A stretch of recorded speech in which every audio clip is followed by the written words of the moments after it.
오늘 하나님께서 우리에게 주시는 말씀은 창세기 6장 5절에서 8절까지 말씀입니다.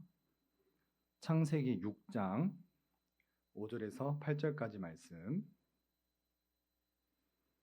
구약성경 7페이지에 기록되어 있습니다. 구약성경 7쪽에 창세기 6장 5절에서 8절까지 말씀 우리 함께 교독하시겠습니다. 여호와께서 사람의 죄악이 세상에 가득함과 그의 마음으로 생각하는 모든 계획이 항상 악할 뿐임을 보시고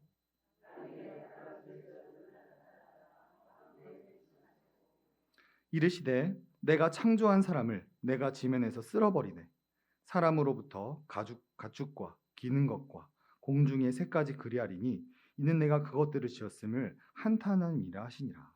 그러나 노아는 여호와께 은혜를 입었더라. 아멘. 예배 전에 나눠드린 유인물을 한번 보시면 지난 2024년 4월 12일 약 한 달 전에 한국교회 첫 이단 규정 표준 기준안 내놨다라는 기사가 실렸습니다.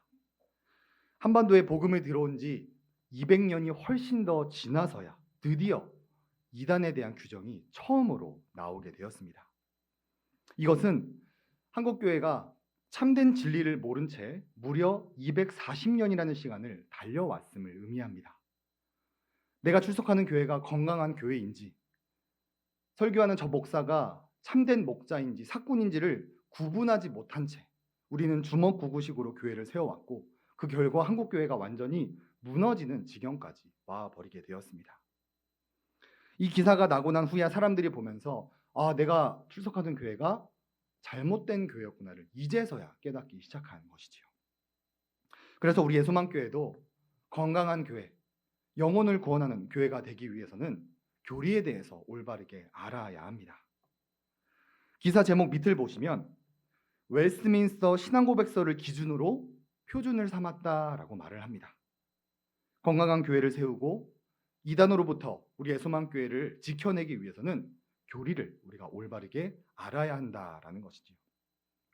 그래서 우리는 지금까지 신론, 인간론, 기독론에 대해서 말씀을 살펴보았고 오늘부터는 구원론에 대해서 교리를 하나하나 살펴보고자 합니다.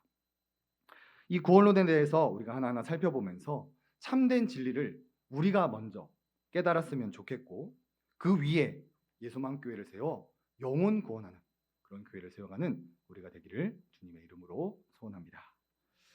자, 오늘은 구원론 첫 번째 시간으로 일반 은혜와 외적인 부르심이라는 제목으로 말씀을 살펴보면서 복음을 온 세상에 전파하시는 하나님, 복음의 은혜를 고백하는 사람과 거부하는 사람이라는 순서로 말씀을 함께 살펴보겠습니다. 먼저 이 일반 은혜와 외적인 부르심에 대한 내용을 살펴보겠습니다. 우리 1번 대지를 함께 읽겠습니다. 시작.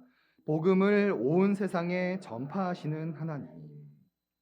하나님은 복음을 온 세상에 동일하게 전파하십니다. 오늘날 많은 이단들은 자신들만이 어떤 참된 진리를 가지고 있다라고 미혹을 해요. 예를 들어서 신천지 같은 경우에는 자신들만 요한계시록을 완벽하게 해석할 수 있다라고 말하고 하나님의 교회 같은 경우에는 유월절을 지키는 우리만 구원을 받을 수 있다. 이런 식으로 거짓 복음을 선포합니다. 그러나 하나님은 어떤 특정한 사람, 어떤 특정한 단체에게만 복음을 전하는 것이 아니라 모든 사람들에게 공평하게 복음을 전해 주십니다. 이것을 교리적으로 일반 은혜, 그리고 외적인 부르심이라고 표현을 합니다. 조금 더 구체적으로 설명해 드리면 일반 은혜라는 것은 해가 뜨고 해가 지는 것, 사계절이 바뀌고 십계명과 율법을 기반으로 한 이런 사회적 질서와 법이 개편이 되는 것, 어떤 찬양이 작곡되고 이런 에어컨, 난방기기, 마이크, 스피커, 인쇄 발달, 교육 등등 모든 것이 개발되고 발전되는 것을 일반 은혜다라고 말하고 이런 일반 은혜를 통해 어떤 조물주가 있지 않을까라는 이런 의구심을 갖게 하는 게 일반 은혜라는 교리적 표현입니다. 오늘 나들이를 다녀온 것처럼 우리가 인간이 표현할 수 없는 그런 아름다운 어떤 색깔, 사람이 감히 만들 수 없는 위대한 자연, 거대한 암벽, 그런 것들을 바라보면서 야, 이거는 진짜 이런 걸 만든 조물주가 있지 않을까, 이런 고민을 불러일으키는 게 일반 은혜라고 합니다. 또한 외적 부르심이라는 것은 설교와 성경 공부, 세례와 성찬, 전도와 설교, 성경의 보급 같은 것들을 통하여서 이 복음이 전파되는 것을 외적인 부르심이라고 말합니다. 그래서 하나님은 이런 일반 은혜와 외적인 부르심을 통해 모든 사람에게 차별 없이 복음을 전파하십니다. 현재 교회를 다니지 않는 사람들도 교회는 한 번씩 가봤고, 운전을 하면서 이런 극동방송을 통해 복음을 듣기도 하고, 지금 어느 누구나 서점에 가서 성경책을 구입하여 이 복음의 은혜를 깨달을 수 있게 한 것이 일반 은혜다. 외적인 부르심이다. 특정한 사람, 특정한 단체가 아니라 모든 사람에게 복음을 전파한다는 것이 바로 오늘 교리의 내용입니다. 자, 그런데 모든 사람이 동일한 복음을 듣는 데 비해 어느 누군가는 이 복음의 은혜를 고백하고 어느 누구는 이 복음의 은혜를 거부하는 사람이 있습니다.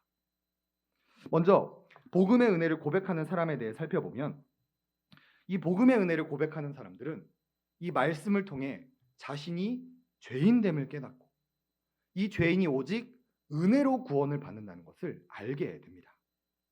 우리 2번 대자 함께 읽겠습니다. 시작. 복음의 은혜를 고백하는 사람. 본문 5에서 7절을 보시면, 여호와께서 사람의 죄악이 세상에 가득함과 그의 마음으로 생각하는 모든 계획이 항상 악할 뿐임을 보시고 땅 위에 사람 지으셨음을 한탄하사 마음에 근심하시고 이르시되 내가 창조한 사람을 내가 지면에서 쓸어버리되 그 사람으로부터 가축과 기는 것과 공중의 새까지 그리하리니 이는 내가 그것들을 지었음을 한탄함이니라 하시니라. 복음의 은혜를 고백하는 사람은 가장 먼저 성경을 통해 내가 죄인이었구나를 깨닫게 됩니다. 창세기부터 성경을 읽어가면서 하나님께서 아담을 지으셨을 때는 참 보시기에 좋았었구나. 그에게 모든 것을 통치할 수 있는 이 대리 통치권까지 맡기셨구나. 그런데 아담과 하와가 이 선악과를 먹게 되면서 세상에 죄가 들어오게 되었고, 이 죄가 유전이 되어서 아담 이후에 태어나는 모든 사람은 죄인이어서 오늘 본문처럼 죄가 세상에 가득하고 모든 계획이 악한데 바로 그 죄인이 나구나라는 것을 깨닫게 된다라는 것이지요. 사랑하는 우리 성도님들은 내가 죄인이었다라는 신앙 고백을 가지고 계십니까? 내가 죄인이었고 이 죄 때문에 죽고 죄 때문에 심판받고 죄 때문에 지옥 가는 정말 비참한 인생이었다라는 것을 이 성경을 통해 깨달으셨습니까? 6절에 근심하다라는 단어는 이 산고의 고통을 말하는 것입니다. 우리가 죄를 지어서 그 하나님의 마음을 너무나도 아프게 했다는 것을 이 복음의 은혜를 고백하는 사람이 가장 먼저 깨닫게 된다라는 것이죠. 벨지 신앙 고백서 14항을 보면 이것을 이렇게 정리해 줍니다. 사람은 모든 행실에 있어서 악하고 뒤틀리고 부패해져서 자신이 하나님으로부터 받은 탁월한 은사를 모두 잃어버렸습니다. 인간은 하나님의 대리 통치권을 받을 만큼 위대한 존재였지만 죄인이 되면서 이 모든 은사를 잃어버렸고 무엇을 하든지 평생 죄만 짓다가 지옥에 가는 존재가 되었다라고 성경은 창세기부터 말을 해주고 있다라는 것이죠. 자, 그래서 복음의 은혜를 받아들인 사람은 가장 먼저 자신이 죄인이었다라는 사실을 깨닫게 됩니다. 나 정도면 괜찮은 사람인 줄 알았는데 성경을 읽어보니까, 설교를 들어보니까 내가 하나님 앞에 죄인이었구나, 지옥 가는 인생이었구나를 반드시 깨닫게 되는 것이지요. 그리고 또 이 복음의 은혜를 고백하는 사람은 이 죄인이 오직 은혜로 구원을 받음을 또한 깨닫게 됩니다. 우리 8절 말씀 함께 읽어볼까요? 시작. 그러나 노아는 여호와께 은혜를 입었더라. 노아도 죄인이었습니다. 홍수 후에 술에 취해서 발가벗고 자는 그 모습을 보면 노아 역시 영락없는 죄인이었죠. 그런데 성경을 보면 노아를 굉장히 대단한 인물로 표현을 합니다. 오늘 본문 다음 구절 9절 10절을 보시면 성경은 노아를 이렇게 평가합니다.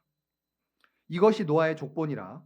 노아는 의인이요 당대의 완전한 자라. 그는 하나님과 동행하였으며 세 아들을 낳았으니 셈, 함, 야벳이라. 성경은 노아를 세 가지로 묘사를 합니다. 노아는 의인이었고 당대의 완전한 자였다. 완전한 자라는 것은 흠없고 완전한 상태를 말하는 것이었고, 또한 노아를 에녹과 같이 하나님과 동행하는 자였다고 평가를 합니다. 노아가 어떻게 이런 평가를 받을 수 있었을까요? 모든 사람이 죄인이고 사람의 죄악이 세상에 가득하고 모든 계획이 악한 상태에서 어떻게 노아만 의인이다, 완전한 자다, 하나님과 동행했다라는 평가를 받을 수 있었을까요? 8절에 그 이유가 나타납니다. 우리 다시 함께 읽어보겠습니다. 시작. 그러나 노아는 여호와께 은혜를 입었습니다. 아멘. 노아가 하나님께 은혜를 입었기 때문입니다.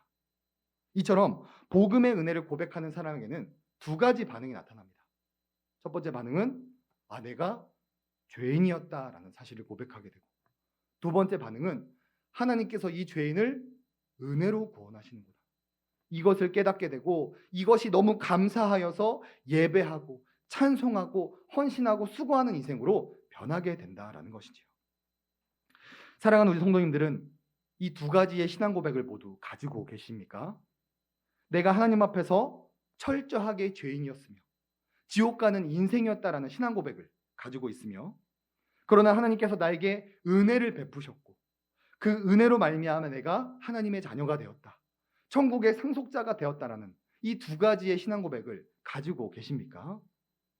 이 두 가지 신앙 고백을 가지고 계시다면 우리 성도님들은 참된 진리를 알고 계신 것이고 영생을 이미 가지고 계신 것입니다. 이 두 가지 신앙 고백을 가지고 계시다면 구원의 확신을 우리가 가지며 살아갈 수가 있게 되는 것이죠. 자, 그런데 이 똑같은 복음을 듣고도 이 복음의 은혜를 거부하는 사람이 있다라고 성경은 말을 합니다. 우리 3번 대지 읽겠습니다. 시작. 복음의 은혜를 거부하는 사람.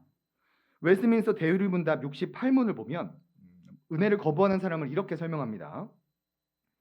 선택받지 못한 다른 사람들이 말씀의 사역을 통해 외적으로 부르심을 받을 수 있고 성령의 일반적인 역사를 소유할지라도 그들에게 제공된 은혜를 고의로 등한시하고 경멸하여 공의롭게 불신앙에 남겨져서 결코 예수 그리스도의 진실로 나오지 못합니다. 대의문답 68문을 보면 이런 외적인 부르심을 받았고 성령의 역사를 체험했음에도 불구하고 그 은혜를 거부하고 불신앙의 길을 걷는 자가 있다라고 말합니다. 대표적으로 가룟 유다라는 사람이 그랬습니다. 가룟 유다는 우리가 잘 아는 대로 12 제자 중에 한 명이었고 예수님 옆에서 수많은 이적과 기적을 직접 목격한 사람이었습니다. 그리고 제자들이 귀신을 쫓고 병을 고치는 그 놀라운 역사를 직접 행했던 사람이었고, 무엇보다 재정을 관리할 만큼 굉장히 신뢰를 받는 사람이 가룟 유다였습니다. 겉으로만 보면 가룟 유다는 구원받아야만 마땅했습니다. 예수님의 말씀을 직접 받았고 성령을 직접 체험하였고 교회에서 정말 중요한 직분을 감당하던 자가 가룟 유다였죠. 그런데 이 가룟 유다의 삶의 끝이 어땠습니까? 마태복음 27장 5절 함께 읽겠습니다. 시작.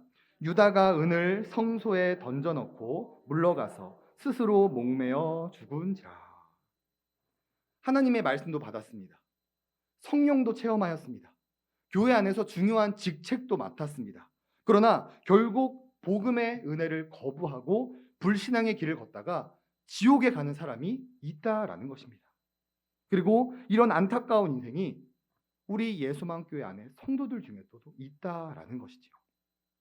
우리가 이 문제를 어떻게 해결할 수 있겠습니까?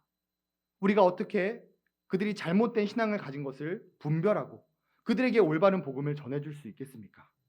그 방법은 그들이 어떤 신앙 고백을 가지고 있는지 점검해 보면 됩니다. 웨스트민스터 신앙 고백에서 10장 효과적인 부르심에 관하여 보면 이렇게 고백을 합니다. 기독교 신앙을 고백하지 않는 사람들은 다른 어떤 방법으로도 구원받을 수 없으며 그들이 본성의 빛과 그들이 고백하는 신앙의 법에 따라 삶을 열심히 가꾼다 할지라도 결코 구원받지 못합니다라고 말합니다. 설교를 듣고 감동을 받고 도전을 받고 말씀을 삶으로 살아내는 이런 역사가 있더라도 내가 죄인이 오직 은혜로 구원을 받는다는 이 기독교 신앙이 없으면 구원받지 못한다라고 말합니다. 또한 귀신을 쫓고 병을 고치고 방언을 하고 기도의 응답을 받는 이런 성령의 체험이 있다고 하더라도 역시 내가 죄인은 오직 은혜로 구원을 받는다는 이 기독교 신앙 고백이 없으면 결코 구원받지 못한다라고 성경은 말을 하고 있습니다. 그래서 우리는 살아가는 내 가족들, 사랑하는 우리 구역 식구들이 지금 어떤 신앙 고백을 가지고 있는지 돌아보아야만 합니다. 그들의 신앙을 점검하고 그들에게 올바른 신앙을 우리가 가르쳐 주셔야만 예수만교회에 출입하는 모든 성도님들이 우리와 같이 천국에 갈 수 있는 것입니다. 저는 수유교대에 나온 우리 성도님들이 이 사명을 함께 감당해 주셨으면 좋겠습니다. 교역자가 이 모든 일을 감당할 수가 없습니다. 사람과 대화를 하려면 이런 시간이 있어야 되고 이런 관계를 맺어야 되는 그런 시간들이 충분하지 않기 때문에 이미 관계가 형성되어 있고 구역 모임이라는 이런 조모임이라는 이런 것들로 관계가 형성되어 있는 우리 성도님들께서 나의 사랑하는 가족들과 나의 사랑하는 구역 식구들이 지금 어떤 신앙 고백을 가지고 있는지 분별해 주셔야 되고, 만약 잘못된 신앙 고백을 가지고 있는 분들에게 우리가 죄인이며 이 죄인은 오직 은혜로 구원을 받는다는 것을 우리 성도님들께서 직접 전해줄 수 있어야만 합니다. 그래야만 예수만교회에 출입하는 모든 성도님들이 예수 믿고 천국 가는 이런 영혼을 구원하는 이런 하나님께서 보시기에 칭찬받는 이런 건강한 교회를 세워갈 수 있다라는 것이죠. 말씀을 맺겠습니다. 오늘은 구원론 첫 번째 시간으로 일반 은혜와 외적인 부르심에 대해서 살펴보았습니다.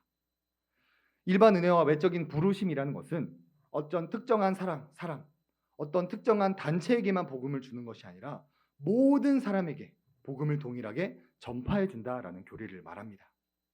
그런데 하나님께서는 모든 사람들에게 청함을 주시지만 어느 누군가는 이 복음의 은혜를 고백하는 사람이 있고 어느 누군가는 이 복음의 은혜를 거부하는 사람이 있다라고 말합니다. 어떤 사람은 이 복음을 듣고 내가 죄인이라는 것을 깨닫고 이 죄인을 오직 은혜로 구원하신다는 하나님의 은혜를 깨닫고 영생을 받는 반면 복음을 받은 듯 하지만 결국 가룟 유다처럼 배교의 길을 걷는 사람이 우리 예수만교회 안에도 있습니다. 저는 우리 예수만교회에 출입하는 모든 성도님들이 올바른 신앙을 갖고 천국 가는 인생이 되었으면 좋겠습니다. 그러기 위해서는 우리 성도님들이 도와주셔야만 합니다. 교역자 2명이서 혹은 교역자 1명이서 이 모든 것들을 담당할 수가 없기 때문에 하나님은 우리에게 올바른 복음을 주셨고 직분을 주셨고 예소망교회를 주신 것입니다. 우리가 이 사명을 기억하면서 구역 모임 때마다 가족들과 가정 예배를 드릴 때마다 335 모여서 이야기를 나눌 때마다 서로 위로하고 서로 격려하고 이런 고민을 나눈 것을 뛰어넘어서서 그들이 어떤 신앙 고백을 가지고 있는지 분별하여 주시고 이런 체험, 어떤 은혜, 이런 감동을 넘어서서 정말 내가 죄인이었다는 것과 예수님께서 나의 죄를 대신하여 죽으심으로 오직 은혜로 구원을 받았다는 이 기독교 신앙 고백이 그들에게 있는지를 분별하여 주시고 만약 그들이 없다면 교육자에게 청하여서 그들을 교육한다거나 아니면 성도님께서 직접 올바르게 복음을 전하여서 정말 우리 예수만교회에 출입하는 모든 성도님들이 예수 믿고 천국 가는 우리 인생에서 이 최고의 복을 누리며 살아가는 우리 예수만교회가 되기를 주님의 이름으로 환영하고 축복합니다.